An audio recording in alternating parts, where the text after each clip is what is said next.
L'Assemblée générale va en... The Assembly will now hear an address by His Excellency Andrzej Duda, Andrzej Duda, President of the Republic of Poland. I request protocol to escort His Excellency.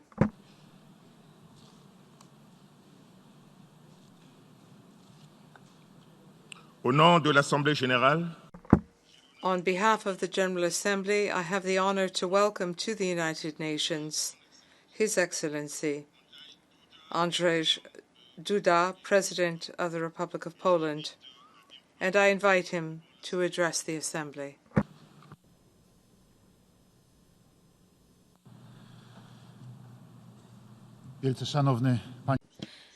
Most distinguished Mr. President, Your Excellencies, distinguished delegates,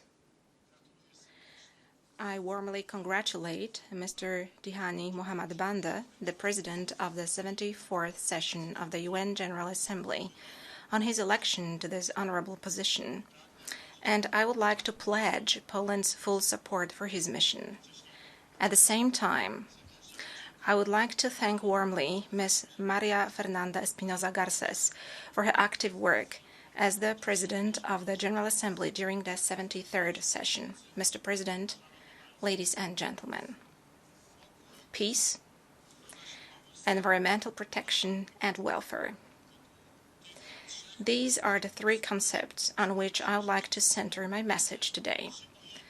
These three concepts should also serve as a cement binding the entire international community: peace through respect for the law, environmental protection achieved through cooperation and co-responsibility, welfare through engaging for the Sustainable Development Agenda.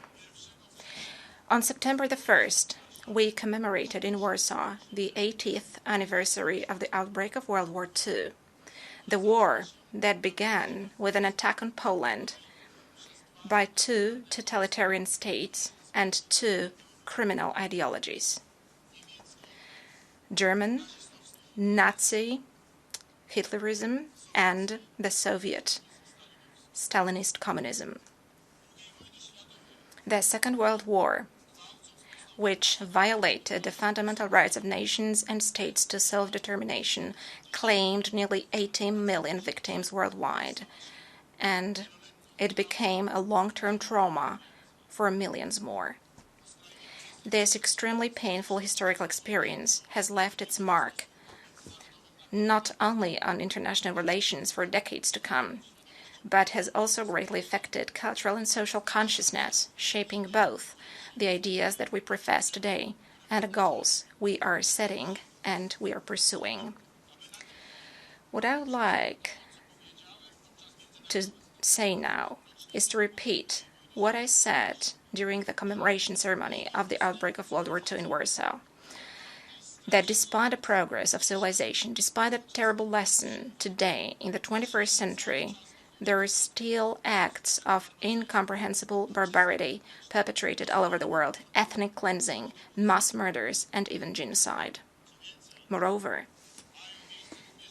there are also attempts aimed at sovereignty and territorial integrity of states, and borders are still moved by force. Looking at this, one cannot help noticing some historical analogies. There is also the temptation today to buy time for peace through passiveness and submission, and sometimes even parleying with aggressors in the name of one's own interests. Submission or appeasement, succumbing to dangerous illusions that one can deal with an aggressor at the expense of others in order to prolong peace for oneself. Parley, in other words, searching for particular interests, often economic, in one's relations with aggressors, while at the same time invoking solidarity with the victims of aggression in grandiloquent words. When creating the United Nations on the ruins of the world order, we were guided by a completely different set of tenets. The guiding principle was never again.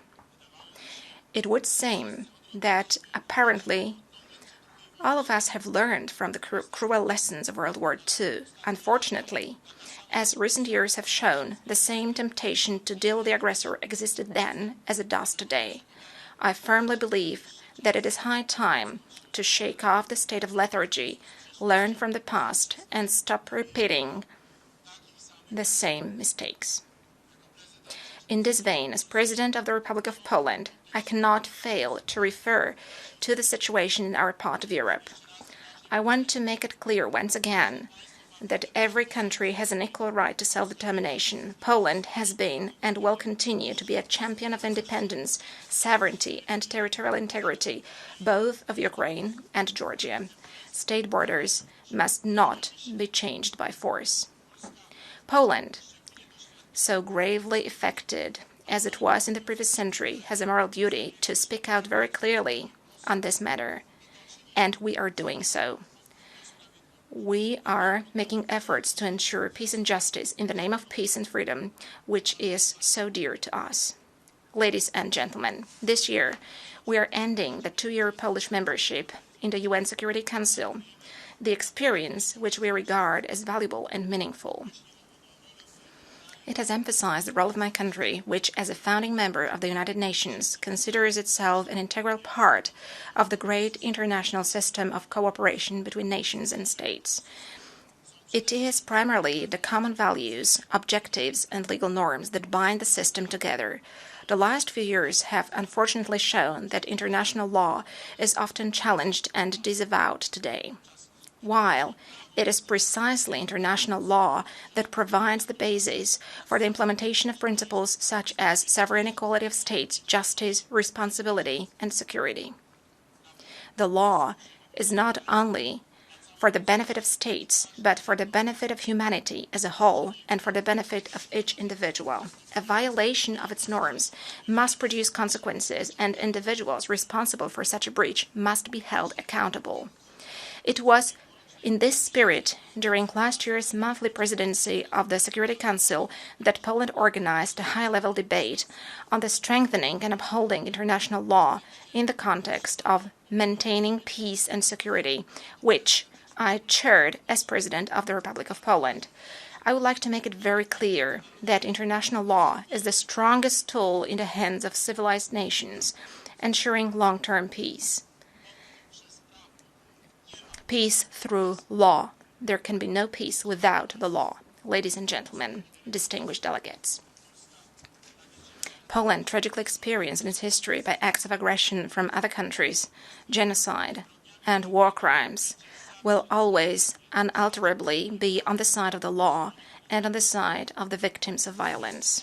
We strongly and consistently emphasize this point in international fora. First of all, in our work in the UN Security Council, we emphasize the indisputable role of international law in maintaining the global security architecture created after World War II and of the protection of civilians in armed conflicts. Secondly, we remain a consistent advocate of children's rights. This year, we celebrate the 30th anniversary of the Convention on the Rights of the Child, which Poland initiated. It has a special dimension for us. It is a universal and historically first international document that relates solely and exclusively to children. This groundbreaking convention has changed the way we think about children. It has given children the protection they need and deserve. Children are the most vulnerable group in terms of exposure to consequences of conflicts. In this connection, we are placing particular emphasis on the problem of the reintegration of children previously enrolled by armed groups and of children born as a result of sexual violence in wars. Thirdly, we call for the strengthening of protection of persons with disabilities in conflicts. They are particularly exposed to a range of negative phenomena associated with conflicts and post-conflict situations: violence, threat to life and health, difficulties in accessing health care, education, rehabilitation, in extreme cases, life-saving humanitarian aid. In June 2019, on the initiative of Poland, the Security Council unanimously adopted the first-ever resolution devoted to persons with disabilities in armed conflicts. Fourthly and finally, we promote the protection of the rights of persons belonging to religious minorities. We are concerned about the surge of violence and religious hatred. We are particularly painfully aware of the spreading violence against Christians. And yet, freedom of religion is one of the fundamental human rights and of fundamental human freedoms. Enhancing mutual understanding and cooperation between ethnic, cultural, and religious groups is more important than ever before.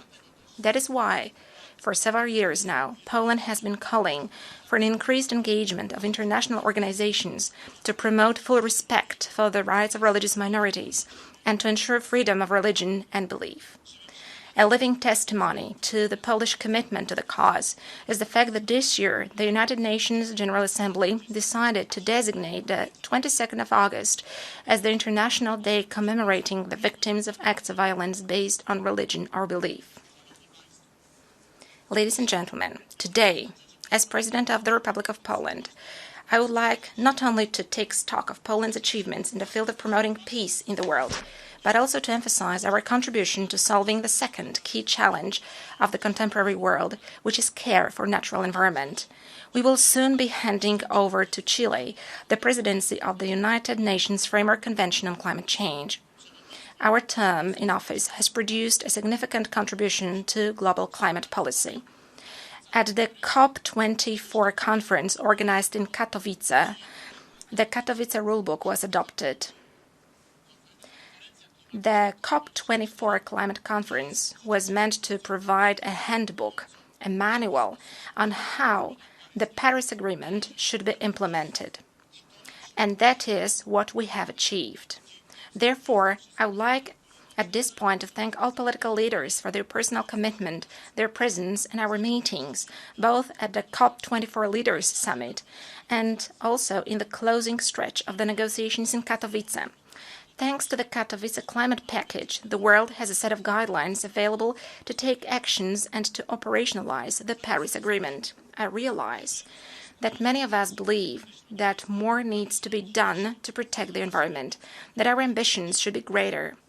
However, I also believe that the essence of the fight with negative processes taking place in the natural environment primarily consists in building international consensus on this issue, and one cannot prescind from its limits. Ambitions must be expressed together, because only then can they be realized. Only together can we save our natural environment. The fact that the document crowning COP24 was adopted unanimously is all the more gratifying. A part of this arrangement worked out in the course of laborious negotiations was also the acceptance of the Just Transition Declaration. For me, the fact that this concept, which was coined during the Katowice conference, is now becoming part of the official language of the European Union and of the environmental program of the newly formed European Commission is a source of great satisfaction. Let me assure you that Poland will support the European Commission in the implementation of the just transition concept as it was defined during COP24. Responding to the call for a higher level of ambition on environmental protection, in conjunction with yesterday's climate summit convened by the Secretary General, I have tabled on behalf of Poland 5 initiatives which are already underway or are about to be taken at national level. They are aimed at reducing greenhouse gas emissions in pursuit of sustainability, where their production will be balanced by their absorption by ecosystems and adaptation to climate change. In the first place, we have created a program which aims to reduce emissions from households. Secondly, we will seek to reduce emissions from public transport. Thirdly, through large-scale afforestation programs, we want to enhance absorption of emissions by the ecosystem, which should bring us closer to climate neutrality. Fourthly, we have developed plans for adapting cities to climate change. And fifthly, we have crafted a long-term program to change economic profile of one of the economically strongest regions in Poland, Silesia. Poland puts emphasis first and foremost on the issue of a solidarity-based and just low-carbon transition. We are also convinced that building green economy is only possible when voices of all social groups are duly taken into account. Environmental policy must be understood as a social policy and cannot be instrumentalized in order to gain economic advantages derived from different energy mixes of individual economies or reserves of natural resources at hand. Ladies and gentlemen, the issue of environment should be seen in the wider context of debate on sustainable development. In this vein, I do believe that time has come to launch an international discussion on the modern model of welfare policy. It is worth reflecting on the meaning of the term today, as well as how to locate it in a globalized world, what goals we should set ourselves on the road to its achievement, and what model of a modern welfare state we would adopt, the model against which we would pitch our political ambitions.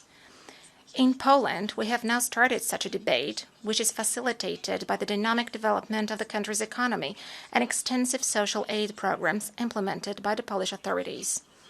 Welfare policy should be based on the concept of sustainable development as set out in Agenda 2030 we have all adopted. In other words, it means responsibility, solidarity, and justice. At the July session of the High-Level Policy Forum, we noted significant progress in achieving Agenda 2030 and its goals. However, the discussion has shown that implementation of many of its goals is falling behind. That is confirmed by the UN Secretary-General's report, which states that Goal 4 concerning education is at risk. This delay is an acute problem and should be eliminated as soon as possible. We all agree that education is of fundamental importance. The second key aspect, according to which our citizens define the quality of life, is the level of health protection. In this area, we must, both in individual countries and on a global scale, make immense financial investments and achieve a much higher level of fair and effective distribution. Negligence in health care in some parts of the globe has led to the reappearance of diseases that are already considered to have been eradicated, and in developed countries, the level of medical services is still under strong pressure from social expectations. This is mainly due to the aging of population and the consequent increase of health needs. This problem is currently being addressed in Poland as one of the most pressing challenges for the country's social policy. The third, equally important element of sustainable development and welfare state, next to increasing educational opportunities and health protection, is harmonization of the standard of living. Policies should aspire to systematically combat poverty and prevent exploitation, including economic exploitation, and to reduce social disparities through a systematic increase in the average standard of living of families. Only an economy based on harmonious cooperation between all social groups, fair sharing of fruits of labor, respect, and honesty can bring about sustainable development in individual countries and the international community as a whole. We must introduce the concept of commonwealth into the language of economic debate. These issues are particularly important not only in developing countries. Today, even in some rich Western countries, we are witnessing mass protests of citizens demanding respect for their social rights and highlighting the deterioration of their living conditions. They face arrogance and brutal police violence instead of respect. I believe that a sincere dialogue about welfare policies would help prevent such tensions. Ladies and gentlemen, distinguished delegates, shared responsibility should be the starting point of our efforts to achieve a better future for future generations. Poland is determined to continue its endeavors to ensure security and peace, development, respect for human rights, and support for vulnerable groups in need of special protection.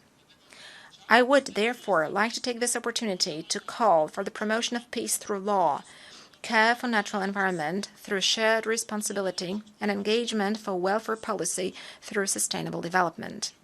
There is no doubt that as international community, we are faced with mounting and often unprecedented challenges. However, I am convinced that by working together, we're able to meet these challenges. Thank you very much for your attention.